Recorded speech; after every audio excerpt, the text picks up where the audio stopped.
Books have the ability to bring us into new worlds and different times, but it also has the ability to take us back into one of the most important moments in our lives.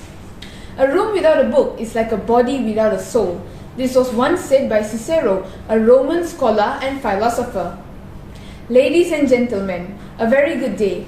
I am Khuvina a 17-year-old student from Kota Tinggi Science School. I come from a family of 5, of which I am the eldest of 3 siblings. I am a Southern Tiger, meaning to say that I hail from Johor Bahru, Johor. My hobbies include reading books ranging from storybooks, novels, articles, and various ebook websites such as Literature Project, Goodreads, and Reader's Digest. I'm a die-hard fan of fiction-based stories, and as we all know, there are a variety of fiction-based stories out there, of which I will be focusing on one of them today.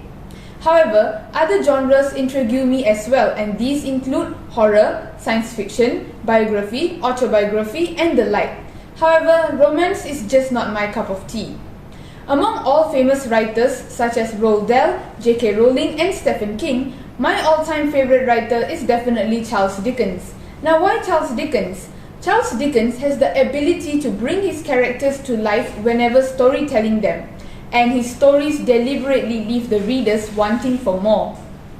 My other interests include writing stories and short poems.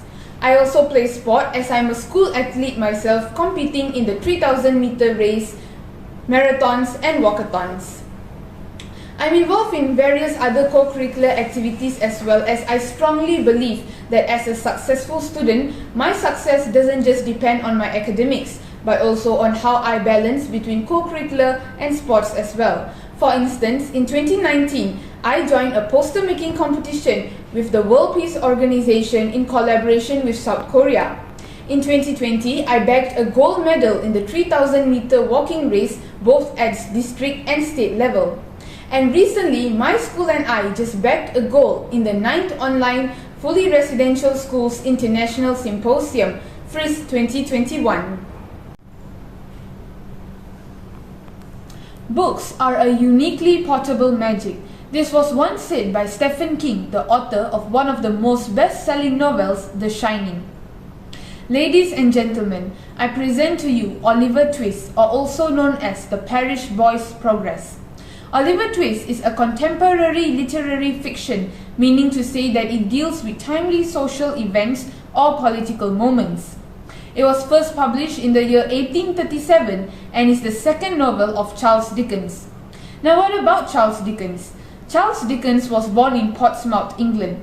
He was an English writer, a humanitarian, a humanistic novelist, and a social critic. He began to ferment ideas of social injustice and a need of social reform at an early age. Oliver Twist is a story depicting poverty, cruelty, love, life, and hardship faced by most orphans and the poor during that time. This story is notable for its unromantic portrayal of criminals, prostitutes, orphans, thieves, and their sordid lives. The story sets back in the Victorian era, where mostly is held in the workhouses and as well as orphanages. Among other famous characters present in this story include Nancy, who plays the part as a prostitute, Bill Sikes, a notorious murderer and thief, Master Bates and the Artful Dodger, who are both pickpocketers, and to top it all off, Fagin, who is the mastermind behind all the thefts. Oliver Twist, a metaphor for somebody who is requesting for more than what is given to him, tells us of the hardships of life of a young orphan whose mother died at childbirth, and the mystery of his father remains a question mark to all. He was despised by all and sent to a workhouse of where he was given very little food. This instance has then led us to one of the most famous quote of this book, which is, "Please sir, I want some more." Oliver Twist was then sent to an undertaker's care, from whom he ran away due to the obnoxious treatment of his obnoxious wife and her apprentices. Ladies and gentlemen, the climax of this story was at the point when Oliver ran away from the undertaker in thought of living a better life in London.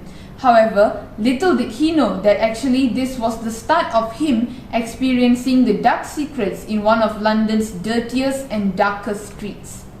Oliver Twist was tricked by the artful Dodger into joining a group of thieves under the mastermind Fagin. Oliver spent the rest of his days there treating Fagin until one day he was actually saved by an old gentleman named Mr. Brownlow.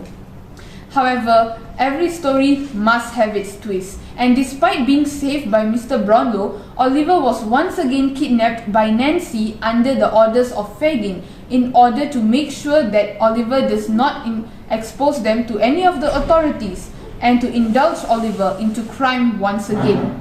Bill Sikes then took this opportunity of using Oliver to rob a mansion, only to leave Oliver bleeding alone until Oliver was found by a group of kind people who returned him to Mr. Brownlow.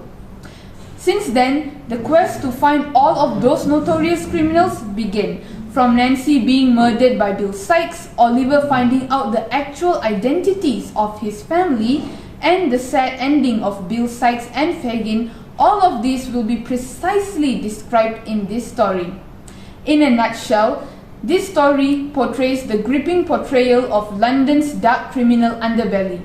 It covers the way orphans were treated and also teaches us that we should not trust nor believe everyone we see in this wide world.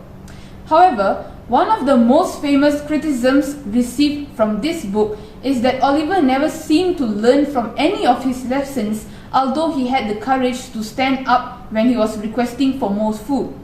He never really stood up for himself in the face of oppression.